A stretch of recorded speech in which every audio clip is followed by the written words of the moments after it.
Madam Deputy Speaker, can I just start by welcoming the honourable lady, my honourable friend, the member for West Lancaster, to her seat and congratulate her on a fabulous maiden speech. The government has spent 13 years failing the majority in this country, keeping us in a vicious cycle of economic and political failures. The spring budget yesterday promised more of the same. With this budget, the government has failed my Jarrow constituents.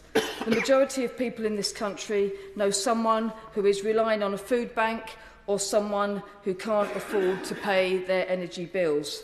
It seems the only people that don't seem to know anyone who is struggling are those sitting on the benches opposite.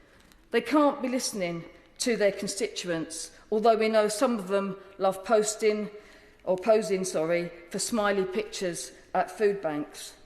But the 40% of civil servants who are using food banks aren't smiling. The nurses, firefighters, teachers, care workers and other key workers using food banks aren't smiling.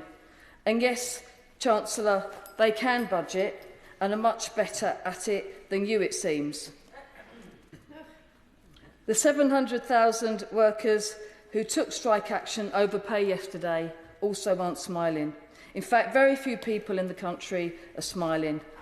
The fall in household disposable incomes this year and next are the worst in a century.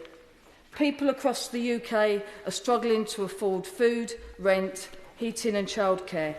Mortgages are £2,000 a year higher than they were before the government's mini-budget last September.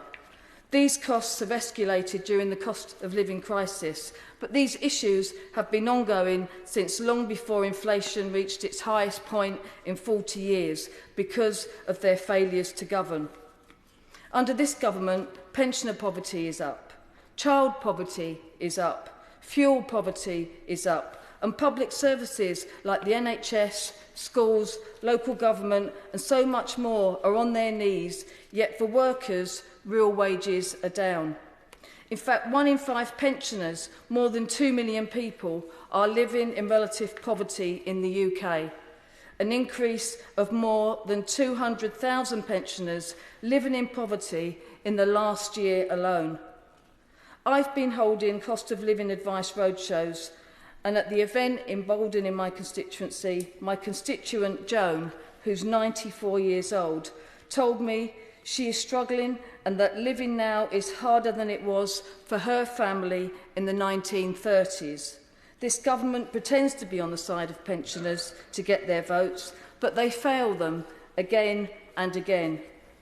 The Chancellor attempted to make a thing of helping pensioners, but the reality is his spring budget only helps those who are already well off. Pensioners in poverty will receive no help. As a Shadow Chancellor said, this is a £1 billion pensions bung for the 1%.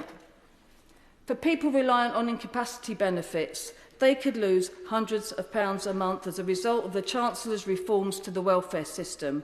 Once again, the party opposite attacks some of the most vulnerable in society. Much is being lauded about the Chancellor delivering for women because of the provision of childcare, yet this budget does nothing to tackle the financial discrimination women face on a daily basis. Nothing that will tackle the gender health gap, the pay gap, and nothing to tackle the cost of living crisis, the burden of which falls in the main on women. When it comes to childcare, the Confederation of British Industry has estimated that extending the free-hour scheme to 1- and 2-year-olds would cost £8.9 billion a year, more than double what the Chancellor awarded. So how will nurseries deliver this? Relaxing minimum staff to child ratios will not work, and yet again it will impact less affluent parents the most. It's no wonder that so many people are saying enough is enough, real change is needed.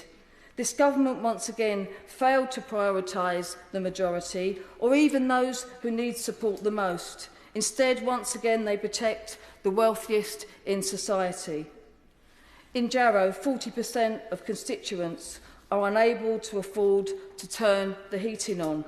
This comes as no surprise when electricity prices in the UK have risen by 66.7% and gas prices by 129% in the last 12 months to January 2023. The so-called price freeze does not help the many that are struggling to pay the already high costs. After accounting for government support, typical households' net energy bills will be 17% higher again in 2023-24 than this year. This is just unsustainable. Millions more will be driven into fuel poverty. Small businesses were once again neglected and their false rhetoric on levelling up continues. It remains the case that more still goes to London and the South East than the North will ever see. But I hope the promise for money for South Tyneside is actually delivered. In fact, it came as a surprise to the leader of South Tyneside Council, who I spoke to this morning, that we were mentioned in the budget. Despite our bid being described as a strong bid with a very good quality delivery plan and costs, it was rejected. The government refused to provide the scores for the bid, even though the Levelling Up Minister said that full feedback would be given. So can the Minister confirm if the Chancellor's announcement yesterday now means that the bid has been successful after all? Or is this money earmarked for something else? The town centres in Hebburn and Jarrow and the redevelopment of our cultural centre, Jarrow Hall, is much needed. So will the Chancellor actually deliver this investment now, or is this just more empty rhetoric? As we always see from this government, in the main, the Chancellor's budget serves the most wealthy in our society. £9 billion in tax cuts to corporations, £6 billion of cuts to fuel duty, and yet nothing from this government for our teachers, lecturers, nurses, junior doctors, NHS staff or civil servants. Poverty is a political choice. This spring budget has proved that the Tories will make that choice over and over, callously disregarding and devastating impact on communities. With this budget, the government has once again failed my Jarrow constituents.